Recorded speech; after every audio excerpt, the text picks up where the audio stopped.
Okay, yeah, my name is Jorge Freddy Milian Gómez. I'm a researcher, associate researcher from the Free University of Brussels. I'm senior lecturer in the Brussels Diplomatic Academy, teaching food law and food diplomacy there. I'm also conducting research and leading the European project True Foods, that is transforming European post-harvest food systems through equity, governance, and resilience. Currently, my research has been shaped by the past 10 years, where I started conducting research in agri-food law and food studies, and mainly with the human right to food as a fundamental human right and how this configure inside a food system. But also at the same time, I start making other questions regarding the food system structure and then how law can contribute to this kind of structure. But beyond that, also thinking in how we can make this kind of multi and interdisciplinary approach to food systems, and because law by itself cannot change everything, but it can contribute together well with other sciences for making a big change. And then that's why my recent work has been focused on having a new theory for the food systems based on reconceptualizing the human right to food, and then how the human right to food can be a pillar inside this new theory for food systems, and then also explaining why hunger persists, and then a new approach for the hunger issues related with the previous theories, mainly the entitlements theory. So that's why I want to bring to academia the research, not only the theoretical, but also I want to implement these postulates, these ideas from the theory, implement it in practice and see how it goes, and then what can be changed, or what is good enough inside the theory that can be translated into political action, into legal actions. But at the same time, beyond this, also advocating for having better food systems.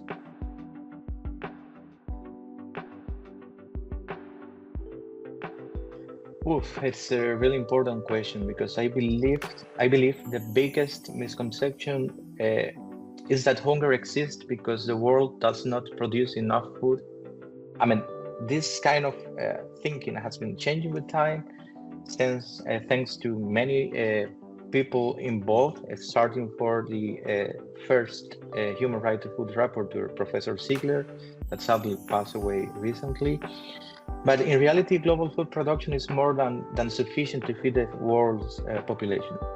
Yet, hundreds of millions of people still experiencing hunger and food insecurity. And this demonstrates that hunger is not primarily a problem of production, it is a problem of access, inequality, governance, and also power. Too often, hunger is like a portrayed as a natural consequence of scarcity. However, it is more accurately understood as the result of structural inequalities that affect access to land, resources, technology, perhaps also, it's also included markets, political decision making. So it is a really complex thing related with why hunger still persists today. Poverty also is related, exclusion, social exclusion, conflicts, environmental degradation. So climate change is making also, taking its part on reproducing and considering as an accelerator for the hunger issues or hunger related issues. But also the unequal, I think that unequal power relations within food systems are often the more significant causes of hunger than the lack of food itself. If we truly want to address hunger, for example, we must move beyond the question of how much food it is produced and focus more on how has access to food, who controls resources, and how food systems are governed. I think those are the main questions today, because food systems are systems, complex systems that are bringing together a lot of issues or correlated issues. And I think that the governance inside food systems is also shaped by the control of few companies, and then it means that this kind of corporate control is making the food systems reproducing same structures, and as they are reproducing this kind of a structure that is not well designed, hunger is a result. is reproduced by the same structure of the food systems. So, I mean, it's like a hunger is a result of food systems because food systems are not shaped in the way that they should be. So that's one of the things that we should start thinking how to reshape food systems, and then reshaping food systems, then perhaps we are then finding a way that hunger is not anymore reproduced in this kind of new approach for food systems.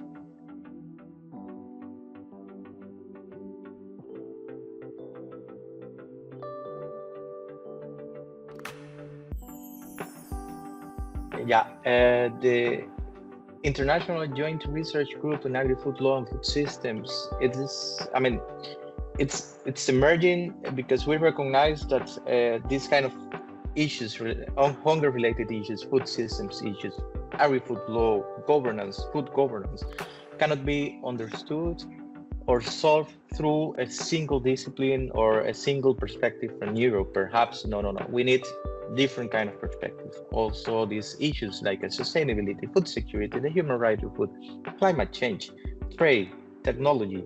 How do these phenomena are interconnected with food systems, and then how they are shaping food governance? And then that's why we need multidisciplinary approaches. At the same time, I think that this network, it's beyond that. It's an international joint research group.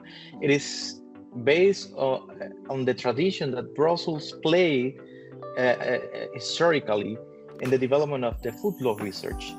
Not because we have the institutions in Brussels now, but particularly following the landmark in 1964, the Symposium on Food Law in the Europe of Tomorrow was celebrated in the, at that moment, Free University of Brussels before splitting both universities. So it's part of our tradition as a university, and the creation of the Europe, perhaps first food law research center in 1965.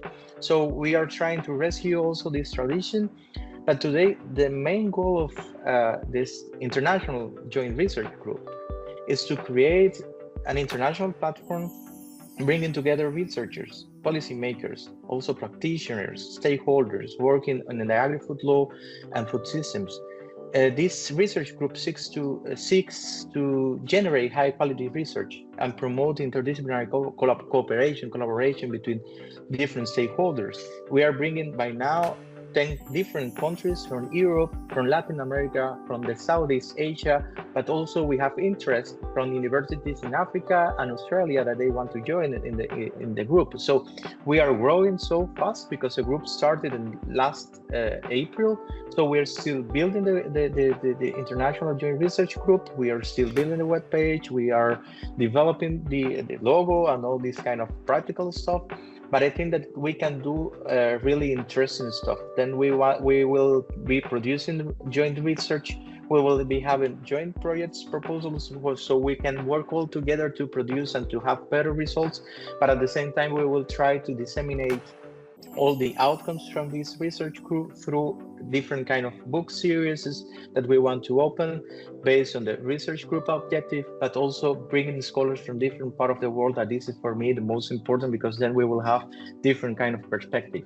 As the people mentioned, it's a global south perspective and the north perspective. So we can bring all of them and then we can find better solutions. I think that this why this international joint research group emerged. And then now we're still like babies, we're still developing certain stuff, but I think that we will have meaningful impact in the future.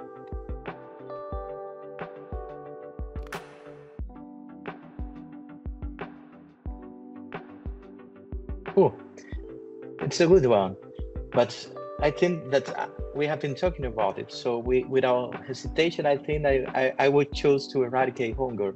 It is a big dream, but if we can, hunger is one of the greatest moral contradictions of our time. We live in a world with extraordinary scientific knowledge, technological capacity, sufficient food production, yet millions of people still lacking access to adequate food.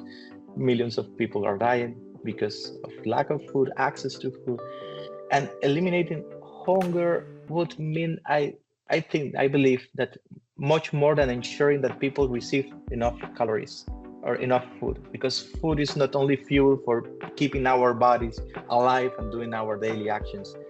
It would mean protecting human dignity in a material way, because sometimes human dignity is also understood in a way that could be it is abstract and could be interpreted in different ways according to political interest. But we should talk about material human dignity and expanding opportunities, also reducing inequalities, strengthening communities. I think that's enabling individuals to live healthy and fulfilling life. It is one of the main things that once we eradicate hunger as a dream. But in many ways, I think hunger is not simply a food problem.